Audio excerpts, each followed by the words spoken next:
O Pedro esteve na Venezuela agora acompanhando as eleições venezuelanas, né? E a gente quer muito saber sobre o que tu encontraste lá em Caracas e na Venezuela, meu camarada.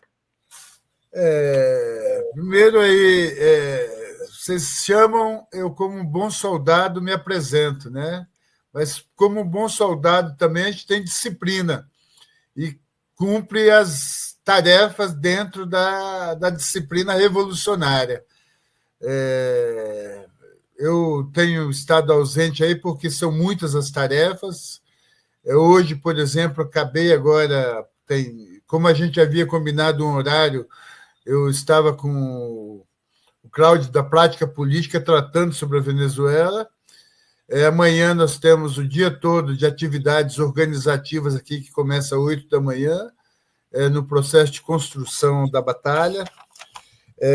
A Venezuela, desde 99 até hoje, realizou agora, no dia 25 de maio, a 32ª eleição para a Assembleia Nacional Constituinte, eleições de recal, processo revogatório, eleições parlamentares, eleições presidenciais, eleições para governadores, e esta foi a 32ª eleição, e dentro desses 27 anos, nenhum outro país realizou tanta eleição. E eleições que não são apenas protocolares, são eleições que se sustentam no processo de organização, mobilização e numa linha histórica que não começou com a eleição de Chávez, mas que vem justamente na perspectiva histórica desde as lutas de libertação há 203 anos, quando a Batalha de Carabobo ocorreu e se libertou a Venezuela. Essa eleição do dia 25 de maio, foram para 24 governos estaduais, 285 vagas para deputados da Assembleia Nacional e mais de 1.000 vereadores, os conselheiros municipais e prefeitos. Na última eleição, em 2021, a extrema-direita conseguiu... na de 16, a extrema-direita ganhou. Na de 21, o chavismo retomou a Assembleia. Nessas 32 eleições, 2 parlamentares, a direita levou a maioria. Entre elas, a de 2016, quando em 2019 o presidente da Assembleia Nacional, Juan Guaidó, se autoproclamou presidente e teve apoio de 50 países no dia seguinte, entre eles, na época, o Brasil. Pedro, que coisa impressionante, uma ditadura onde a oposição vence eleições, é uma coisa impressionante. E assume, né? E não só isso, o processo eleitoral ele tem uma solidez do controle dos eleitores. O país tem 21 milhões de eleitores hoje cadastrados. Desses 21 milhões, em torno de aproximadamente 200 mil são no estrangeiro, fora da Venezuela. A eleição de 2021 parlamentar votaram 42,26%, e a extrema-direita ganhou 4 governos estaduais. O principal, mais rico do país, Zulia, que é o maior produtor de petróleo, a extrema-direita ganhou em 2021. Nesta eleição, das 285 vagas, sendo 8 para o povo Huaral, o povo indígena Huaral, que tem uma bancada dentro. O parlamento ele tem é setorizado, não é uma lista onde os partidos indicam e proporcionalmente se elege. Lá é por lista partidária e territorial. Por exemplo, os povos indígenas têm 8 vagas. Né? Dos 285, 253 o Polo Patriótico elegeu. O Polo Patriótico ele é formado por 14 partidos, que inclui desde o PSUV, que é o principal, o maior, o Partido Evangélico ORA, a Unidade Popular da Venezuela, o PV, o PCV, que está rachado e tem uma parte que está dentro do Polo Patriótico. Concorreram à eleição 54 partidos, ou seja, outro aspecto interessante da ditadura, né? Uma ditadura que você tem 54 partidos disputando o pleito. Neste pleito do domingo passado, a extrema-direita, que tinha 4 governos, perdeu 3. Só reelegeu o governador de Corredos, que foi reeleito, e dos 24, 23 são do Polo Patriótico. Também teve a primeira eleição em Esequibo. Esequibo pertence à Venezuela, como a Malvinas pertence à Argentina, só que na Argentina o Milei entrega para o Reino Unido. Né? Na Venezuela, o governo que, de fato, defende a soberania e a autodeterminação e os interesses da pátria está no processo político, jurídico e de pressão popular e mesmo militar, se for necessária, para a retomada do seu território em um acordo do final do século XIX, quando já pertencia à Venezuela, e que foi ocupado pelo Reino Unido numa invasão, como também foi nas Malvinas, na Inglaterra. E o plebiscito que ocorreu em final de 2023, 80% da população votou para que Esequibo fosse retomado, e há um processo de reconquista do território, e aconteceu a primeira eleição para governador e 8 deputados para a Assembleia Nacional. Um outro aspecto interessante é que o voto lá não é obrigatório. O voto ele é um direito, ele não é um dever. E, mesmo assim, votaram nesta eleição 42,63% do eleitorado, 57%, alguma coisa, se abstiveram. Uma eleição nos Estados Unidos, por exemplo, a média de participação é 30%. Na Espanha, a média é 30%, mas na Venezuela é pouco.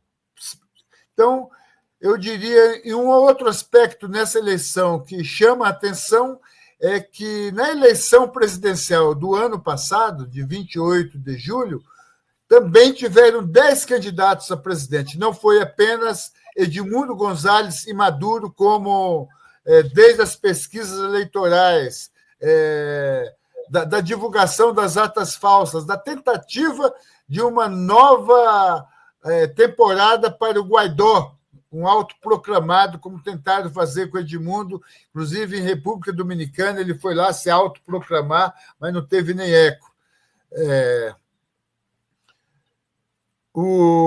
A extrema-direita se dividiu. A turma do Edmundo e da Corina e do Capriles rachou nesta eleição. A Maria Corina e o Edmundo defenderam a abstenção, a não participação no processo eleitoral. Já o Henrique Capriles foi candidato e foi eleito pelo Estado de Miranda para a Assembleia Nacional. Ou seja, ele voltou a foi candidato a presidente já 2 vezes, foi parlamentar e, novamente, tomou posse. A eleição foi domingo, já foram todos diplomados e empossados. Né? Ele tomou posse já. Então, essa divisão da extrema-direita mostra uma nova realidade. o que representa é que a força do chavismo é muito grande. E se sustenta, primeiro, no processo histórico que vem desde a libertação com Bolívar, segundo, no nível de organização da sociedade que vem nas comunas. Hoje tem mais de 500 comunas no país, as quais têm papel decisivo no processo eleitoral, no processo de gestão política administrativa do território, e também iniciou-se em abril de 2024 um orçamento participativo que ocorre 3 vezes ao ano a eleição.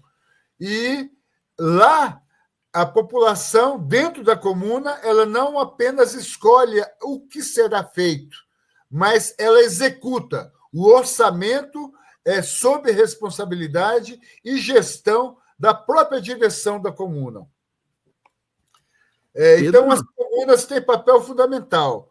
E, fundamentalmente, os trabalhadores, os sindicatos, a juventude mobilizada e a força da unidade militar. Né? São 8 milhões. O país tem 30 milhões de habitantes e tem 8 milhões armados, sendo 4 milhões civis, que é a milícia, e 4 milhões as diversas forças, Nacional Bolivariana, as polícias estaduais, a Guarda Nacional Bolivariana. Então, 8 milhões armados. Então, e o nível de debate político e compreensão histórica é muito grande. E a unidade de todos esses setores, o que não há no Brasil. Né? Não há no Brasil, aqui, a questão palestina.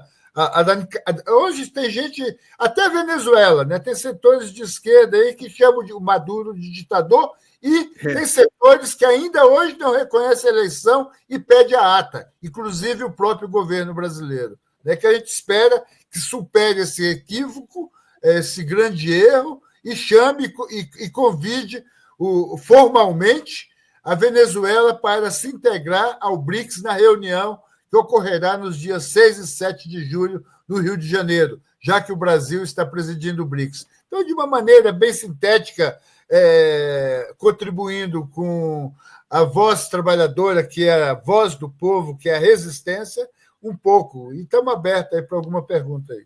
Perfeito, eu tenho algumas perguntas Eu aqui. Só queria fazer um comentário irônico aqui, Pedro César, que tem partido que nem aparece na busca do Google, de tão pequeno que é, e pede ata para o Maduro. Eu achei impressionante isso. Qual partido? Um partidinho que surgiu aí, não vou nem citar o nome, não. Surgiu a dissidência da dissidência, né? Então... A dissidência, mas aí... eles também estão pedindo a ata, fica. Porque. Aí eu já entro na pergunta que eu queria fazer. Se que diz é revolucionário. É um partido que tem revolucionário no nome. Né? Tem um F, né? No final, é revolucionário. Isso. E alguns alegam, né, para poder ter esse tipo de comportamento, que eles alegam que há uma perseguição ao Partido Comunista da Venezuela. Isso de fato aconteceu ou tem muita mentira relacionada a isso? Esse é o comentário aqui, ó, do Marco Silva no chat, ó. Sim, o Marcos perguntou, foi ele que perguntou, tá certo. Marco Silva é um bom camarada aqui do canal, tá sempre a conosco. Perseguição que eu ouço muito isso aqui, né, Pedro? É até uma boa oportunidade de tu destrinchar essa dúvida aqui que sempre surge. Há uma perseguição, eu diria, ou uma falta de admiração, porque na eleição parlamentar de 21, o PCV elegeu um parlamentar, né? E que, ou seja, não tem apoio popular, não tem ligação com o povo, não tem ligação com os trabalhadores, e rachou. Se a extrema-direita rachou, o PCV também está rachado na Venezuela. Tem um grupo que pede as atas, junto fazendo coro com a Corina. E tem um outro grupo que está ligado ao polo patriótico. Né? Ou seja, eu diria...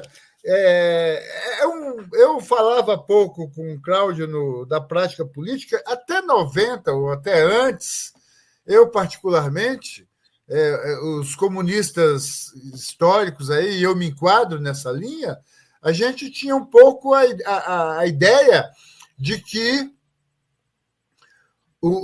a União Soviética era o nosso modelo de socialismo, né? Que o mundo, para ser socialista, tinha que ser o padrão soviético. Até há concepções clássicas do marxismo que defende um padrão único para o planeta. Mas a partir de Mariátegui, de Marini, de Mauro Marini, e das experiências que a humanidade desenvolveu, seja no Vietnã, que daqui a pouco a gente tem um camarada, seja a China, seja Cuba, seja Vietnã, seja Argélia, seja Nicarágua, seja Venezuela, seja Angola no passado, Moçambique no passado, a Líbia com o grande Gaddafi, que inclusive o que fizeram com Gaddafi, com os mercenários, criando 2 governos e assassinando ele, ou também com o Saddam, é o que tentaram fazer com Maduro através do Guaidó e não conseguiram. 2 governos, cria uma desestabilidade, os caras lá tentaram entrar, os mercenários por La Guaira, os pescadores prenderam e foram derrotados, mas o objetivo era matar o Maduro da mesma forma que mataram o Gaddafi e o Saddam.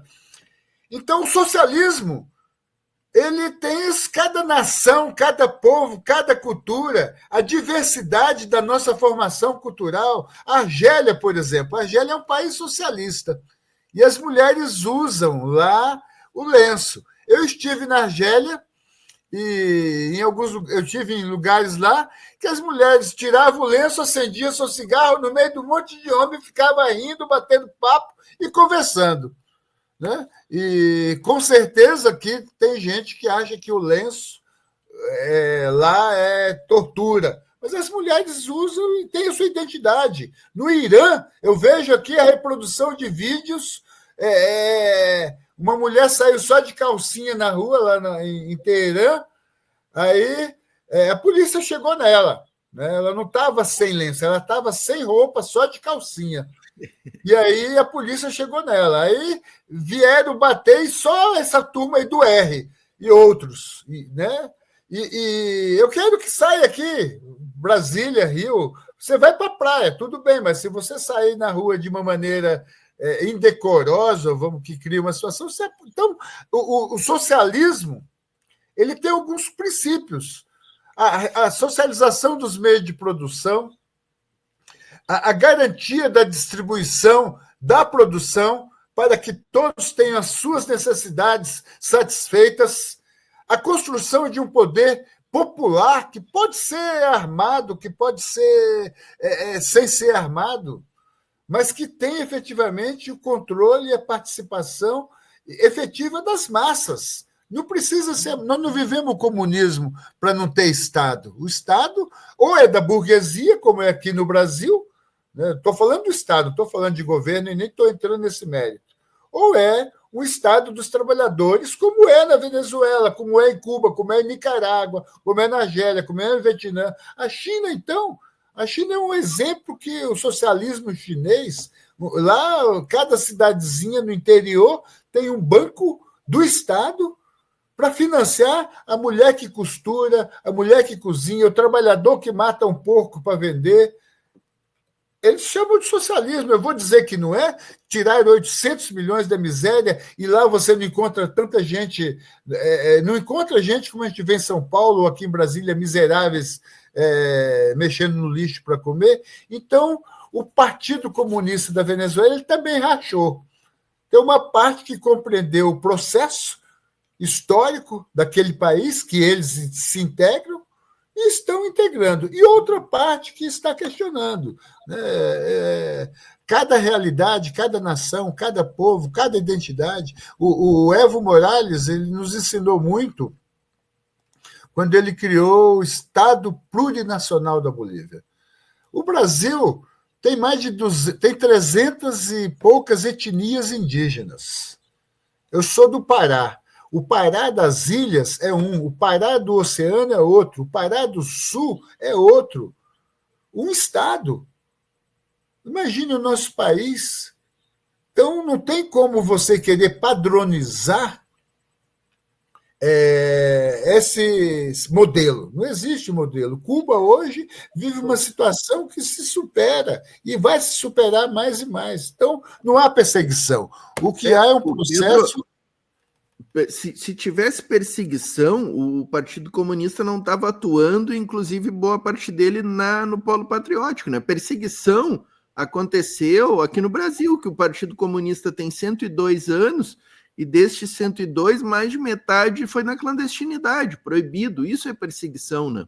Isso é perseguição. Na Ucrânia, tem perseguição a partidos políticos. Agora, o Zelensky botou... Na Polônia, se você for pego com a foice e o martelo, você vai preso. Exatamente. Eu queria te fazer algumas perguntas, duas aqui principais. Uma nem é pergunta, uma é a questão da abstenção, né? Que foi o grande destaque que a mídia deu, obviamente, para tentar corroborar sua narrativa absurda de que é ditadura, né? E aí vieram com a questão da abstenção. Tu falaste muito bem aí dos Estados Unidos, onde a abstenção é muito maior, países europeus, né, também. Até aqui no Brasil, as eleições têm tido abstenções altíssimas. Porto Alegre, na última eleição, foi quase 40% de abstenção, né? E nós estamos aqui num país com outra cultura, né? E eu assisti uma reportagem essa semana muito boa da Brasil de Fato sobre o pleito na Venezuela, Pedro, tu deve ter assistido, que o jornalista traz um histórico das eleições, inclusive antes do chavismo, dizendo que este coeficiente de voto de agora é o cultural de lá, é o padrão. Sempre foi esse coeficiente de abstenção. Então não é novidade nenhuma e é mais uma falácia, né, da mídia ocidental. Mas a pergunta que eu queria te fazer era de Esequibo, Pedro. Como é que funcionou a eleição lá? Quem é que o pessoal votou? Como é que funcionou? Veja só, está sob o controle da Guiana, né? Então, o território ainda está sob o controle da Guiana. Existe uma cidade vizinha que é a população flutuante. E esta é a população que votou. Elegeu, não me lembro o nome dele, ele é um almirante da Marinha venezuelana. Foram eleitos 8 deputados para a Assembleia Nacional e isso vai longe, né? Ou seja, sim, principalmente pelas recentes descobertas do petróleo na região e que a Exxon já está explorando, ou seja, o governo da Guiana ele não está fazendo exploração, ele está negociando com os Estados Unidos, com a Inglaterra, para que explore o petróleo que lá existe. Mas a eleição, ao eleger um governador e deputados, eles estão no processo, já estão abrindo dentro do território estradas, estão no processo de ocupação, né? Ou de retomada, né? E não vai haver retorno. O que fica claro na Venezuela, toda vez que eu vou lá, eu volto mais convicto disto, é que ali não tem retorno. Ali a disposição é como a dos palestinos, né? Os palestinos eles estão mostrando, ou como dos vietnamitas que expulsaram, né? Ou como dos cubanos que resistem. Ou seja, é um sentimento revolucionário e nacionalista, patriótico, não nacionalista no sentido da xenofobia, de se fechar, muito pelo contrário. Nessa eleição, agora, no dia 25, haviam mais de 300 observadores internacionais. Na eleição presidencial, eram mais de 1.000 observadores internacionais. E todo esse processo ele é acompanhado e nos cabe observar, ver, acompanhar. Então, Esequibo é da Venezuela, historicamente, foi ocupado pelo Reino Unido e eles estão num processo de retomada e não pretendem recuar. Porque é uma área desabitada, né? É o que eu ia dizer, né? Que é uma área com grandes florestas, né? Então, e desabitada, como tu Mas que eu falou. ia Então, perguntar, então é. a Guiana não tem não tem um exército ali para tentar proteger aquela área, não tem capacidade? É uma área completamente desabitada, a fronteira não tem guarnição, e quem está criando uma guarnição é a Venezuela, né, que está montando toda a sua infraestrutura de ocupação ou para a retomada do território, utilizando-se do direito internacional, baseado na decisão de Genebra de 1897, se não me engano, que efetivou o território como sendo venezuelano. Em 1968 foi reafirmado essa decisão, porém não ocorreu até o momento a entrega, a efetivação do território à Venezuela. E eu volto ao exemplo das Malvinas, né? Só que as Malvinas nunca foi entregue, e não, pelo contrário, o governo argentino atual que quer entregar o território para o ocupante. É como se os palestinos, não, nós vamos entregar para vocês e vocês não. Os palestinos resistem. A Venezuela também tem nessa mesma perspectiva de defender o seu território. Perfeito. Uma das eleitas foi, inclusive, a Cília Flores, né? Que, para quem não conhece, é a esposa do Maduro. Agora é deputada, é parlamentar lá na Assembleia Nacional, né? Uma grande figura, né? O parlamento ele tem quadros, me chama a atenção também, muitos jovens, muitas mulheres, muitos trabalhadores, e o nível do debate, do discurso, o próprio presidente Maduro, que eu vejo gente fazer ironia sobre ele, que ele não é o Chaves. Claro que ele não é o Chaves. Chaves é Chaves, como Miguel Dias-Canel não é Fidel, né? Mas são lideranças que têm um nível de solidez teórica e ideológica que nós precisamos ter no Brasil muitas, viu? As falas de Maduro, todas as vezes, ele faz uma análise histórica, assim como Daniel, como Miguel Dias-Canel, como os dirigentes iranianos, os chineses, quando vão falar, fazem uma análise de 5.000 anos. Né? Aqui no Brasil parece que tudo começou na greve do ABC. Não, a gente tem muita história para trás, muita luta, muito combate, e que a gente tem que resgatar os nossos referenciais históricos, desde lá de Palmares até Canudos, Contestado, Confederação do Equador e tantas lutas que nós tivemos. Por exemplo, a gente homenageia o Abreu e Lima. Né? O Abreu e Lima, em 1850, ele escreveu um livro, Socialismo, né? Que eu já li, ele não é marxista, ele é utópico, é influência de Fourier, mas é rico para entender a nossa formação, né, ideológica, política, revolucionária no enfrentamento ao capitalismo, ao imperialismo, né? E é isso. Perfeito, perfeito. E, Pedro, como é que, para fechar aqui, já está meio tarde, né? Daqui a pouco o Jonathan entra também, só para saber como é que estava o clima na Venezuela, assim, o que tu viu por lá, como é que estava o povo, estava animado com a eleição, como é que foi esse desenvolver aí fisicamente, né? Eu, junto com vários camaradas, nós participamos da posse do presidente Maduro em janeiro. E a gente optou por ir de ônibus. Nós saímos da fronteira em Pacaraima até Caracas. São 1.200, 1.300 quilômetros, mas nós gastamos 30 horas que a gente foi no nosso ritmo.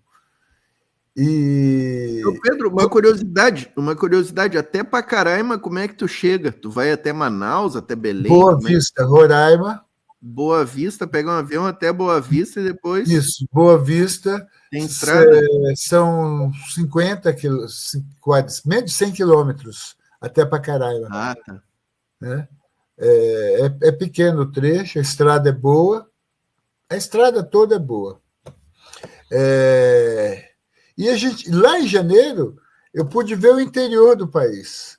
E Caracas, o que eu vejo, 2019, não tinha pão nas padarias. 2021, não tinha gasolina nos postos. E a gasolina que tinha, ela era racionada e filas quilométricas para cada um pegar um pouquinho de gasolina. Hoje, alimentação completa em todos os lugares, bares, restaurantes lotados. Eu andei agora nessa ida, nós fomos num lugar lá na segunda-feira, a eleição foi no domingo, fui e voltei de ônibus. Eu peguei vários ônibus. Você vê a alegria do povo dentro dos ônibus, né?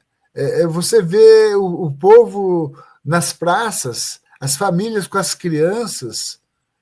Está um clima tranquilo, em paz, e, obviamente, né, a oposição. Um país que a extrema-direita teve 35% do voto para presidente, não é pouca coisa. Né? Não é como no Brasil, onde foi menos de 1 milhão de diferença de votos. Né? E considerando ainda que foram 8 candidatos, né? 10 candidatos, né? Sendo 9 de oposição, e o Maduro teve 43, o Edmundo teve 35 o ano passado. Então tem oposição nas ruas, mas a tranquilidade. O fascismo, os fascistas, eles existem, e eles se sustentam a partir da orientação que vem de Miami. O comando dos fascistas na Venezuela, ele não está em Caracas. Ele está em Miami. Guaidó e Corina, principalmente, né? Edmundo também.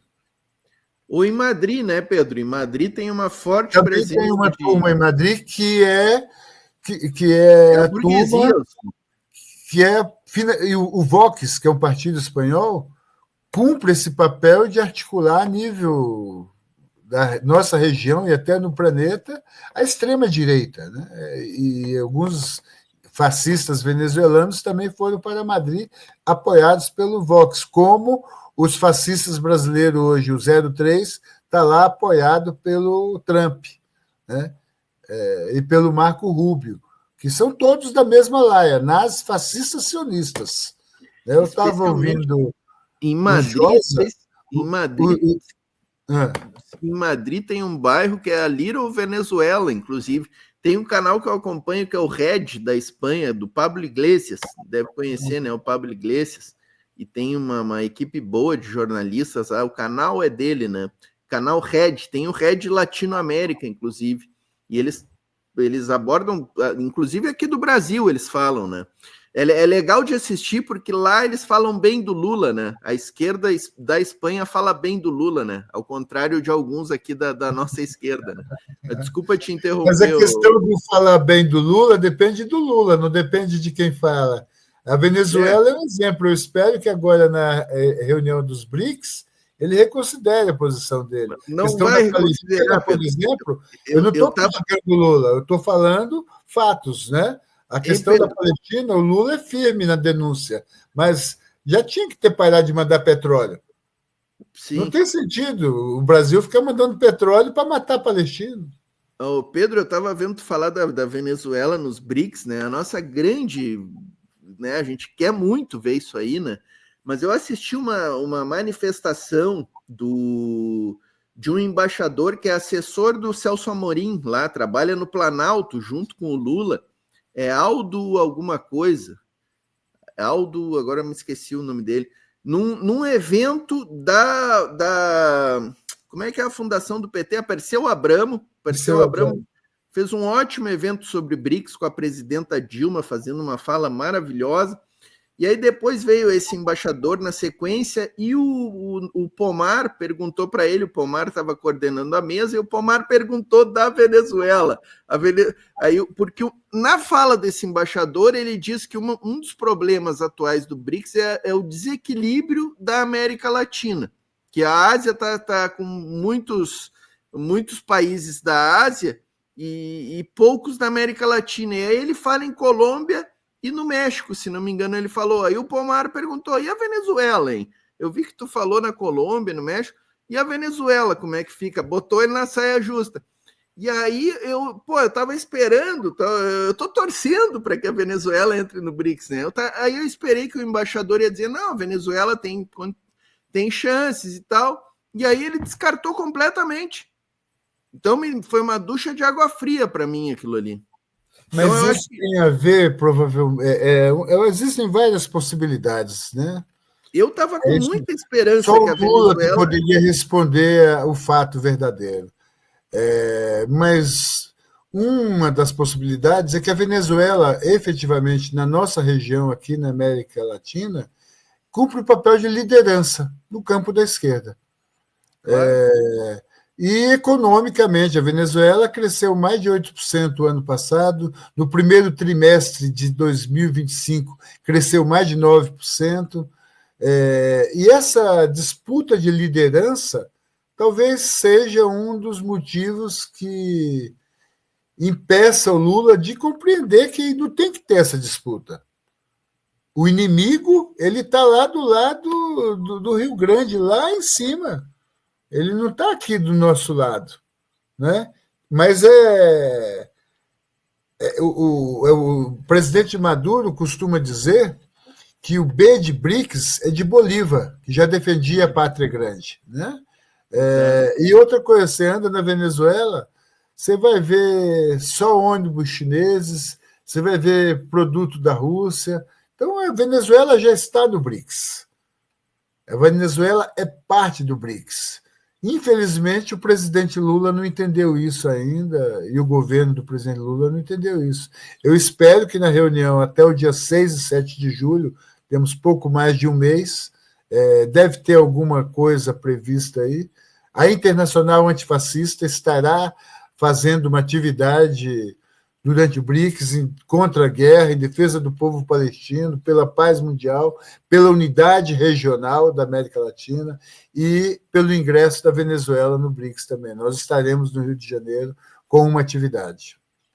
Mas é isso, meus companheiros. Valeu, Pedro. Como a Janete escreveu aqui, o inimigo está ao norte, bem ao norte. E é inimigo único, né, que tem os seus agentes aqui no Brasil, tem seus agentes na Venezuela, tem na Colômbia, tem no México, tem governantes na Argentina, no Peru, no Equador, em El Salvador, e tem os vacilantes por aí, né? Tem um monte de vacilante aí que acha que o inimigo está aqui na vizinhança.